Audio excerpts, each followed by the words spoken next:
Voice, आज की आवाज।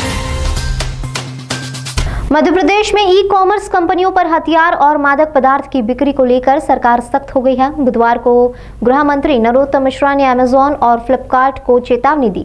गृह मंत्री ने कहा कि जबलपुर प्रशासन ने फ्लिपकार्ट कंपनी को चाकू और अन्य आपत्तिजनक सामान स्क्रीन से हटाने के आदेश दिए हैं। संभवतः उन्होंने हटा दिया होगा। मिश्रा ने ई कॉमर्स प्लेटफॉर्म अमेजॉन और फ्लिपकार्ट से नशे और हथियार की चीजें हटाने का आग्रह किया है। उन्होंने कहा कि ऐसा नहीं करने पर हम अगले कदम के बारे में सोचेंगे।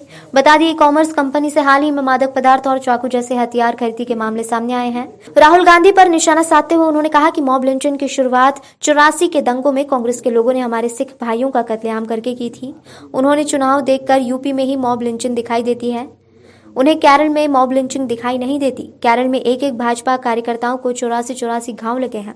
दरअसल राहुल गांधी जी जो कह रहे हैं कि 14 के बाद आई है, उन्हें शायद ज्ञान का अभाव रहा होगा उन्हें कि मॉब लिंचिंग की शुरुआत कश्मीर से हुई थी। 84 के दंगों में कांग्रेस के लोगों के द्वारा मॉब लिंचिंग की शुरुआत हमारे सिख भाइयों का कत्लेआम करके की थी। मैं उनके ज्ञानवर्धन को नहीं कह रहा हूं, पर उन्हें मॉब लिंचिंग सिर्फ यूपी में ही दिखाई देती है चुनाव को देख के। केरल में दिखाई नहीं देती होगी। केरल में एक एक कार्यकर्ता के 84 घाव लगे हुए हैं, छेद कर दी, पूरी छलनी बना दिया शरीर को। केरल के बारे में ये नहीं बोलेंगे। यही तो इनकी तुष्टीकरण की राजनीति है और इसी का परिणाम कांग्रेस भोग रही है और आगे भी भोगेगी। गृह मंत्री ने कहा कि मुख्यमंत्री शिवराज सिंह ने मंगलवार को साफ कह दिया है कि बिना ओबीसी आरक्षण के हम चुनाव में नहीं जाएंगे। विधानसभा में स्थिति साफ हो गई, लेकिन इससे कोई संशय नहीं रह जाता है। मिश्रा ने बताया कि सार्वजनिक संपत्ति को नुकसान पहुंचाने वालों से वसूली वाला बिल आज विधानसभा में प्रस्तुत होगा। उन्होंने कहा कि संभवतः गुरुवार को उस पर चर्चा होगी। मध्य प्रदेश के अंदर 19 नए प्रकरण आए हैं, जबकि 25 लोग ठीक होकर अपने अपने घरों की ओर, अपने अपने गंतव्य की ओर गए। 181 कुल एक्टिव केस संपूर्ण मध्य प्रदेश में वर्तमान में है।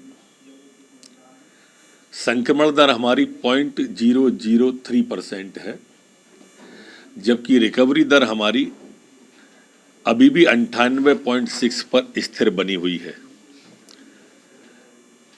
पिछले 24 घंटे में 61,604 सैंपल कोरोना के लिए गए हैं। ये फ्लिपकार्ट कंपनी है या अमेजन कंपनी है जो ई कॉमर्स का प्लेटफॉर्म है। हमने जबलपुर में तो वर्तमान में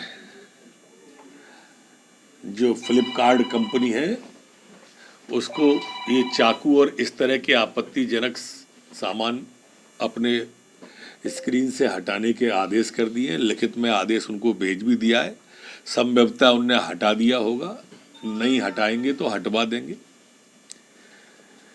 और संपूर्ण प्रदेश में अब मैं इस तरह की घातक चीजें, चाहे वो नशे से जुड़ी हुई हो, चाहे हथियार से जुड़ी हुई हो, अमेजन कंपनी हो या फ्लिपकार्ट कंपनी हो, इन सबको मैं आग्रह कर रहा हूं कि ये अपने अपने स्क्रीन से हटा दें, अन्यथा फिर हम अगली दिशा के बारे में सोचेंगे।